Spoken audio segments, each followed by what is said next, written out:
It's widely acknowledged across this country that we are in the middle of an access to justice crisis. And I'm not going to belabor the data and the studies which confirm this. You've heard it all before.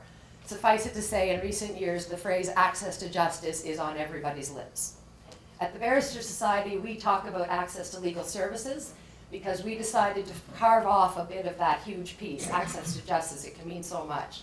We decided to focus on the area we can have most impact, and that is access to legal services and the justice system.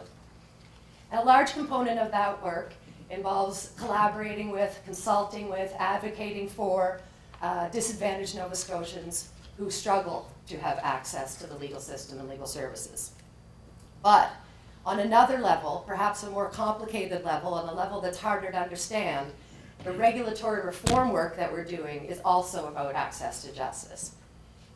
So the changes, when you hear us talk about regulatory reform, it's not just about making the paperwork lighter and reducing that administrative burden on you. Hopefully it will be about that, but it's also about considering the ways in which the rules that we currently have, the rules which set out you must do this, you must do this, you must do this, is it possible that those rules might be getting in the way of lawyers and law firms being part of the solution to the access to legal services crisis?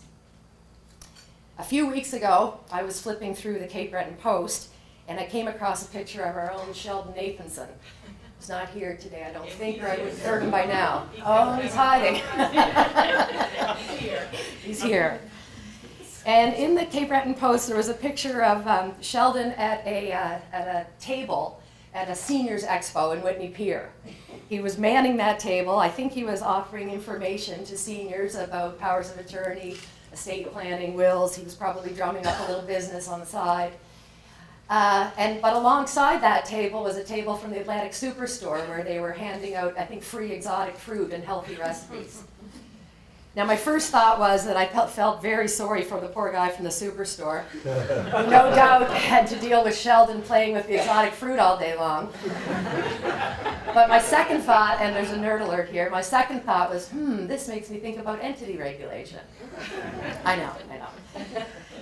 Because Sheldon and the Superstore and all these other booths at the Seniors Expo were providing services to a targeted market, seniors, maybe in the Pier, maybe more broadly than that, and they were doing it in a collaborative, innovative, they had exotic fruit, client-focused way.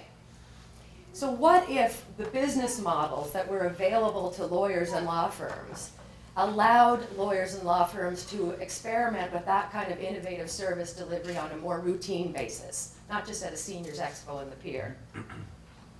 What if, for example, a lawyer could set up shop with, share fees with a family lawyer and a psychologist and a real estate valuator? That kind of combination of services with a focus on clients. Do the rules that are in place now, which prevent that kind of arrangement, do they really serve the public interest? So that's an example of the kind of questions that we're asking ourselves at the Barrister Society now when we talk about our regulatory reform work. Which brings me to my first challenge. And that first challenge is stop thinking about access to justice as just about pro bono clinics, legal aid funding, volunteering. It is about that, but it's not just about that.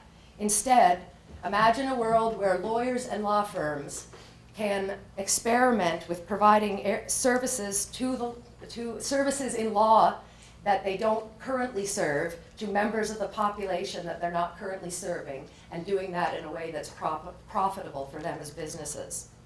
We want our regulation of the profession to encourage that kind of innovation, not get in the way of it. And I'm very happy that our guest speaker today, Jeff Hirsch, is going to be talking about that very idea, the idea of access to justice as a core business of law firms and as something that the regulator can encourage.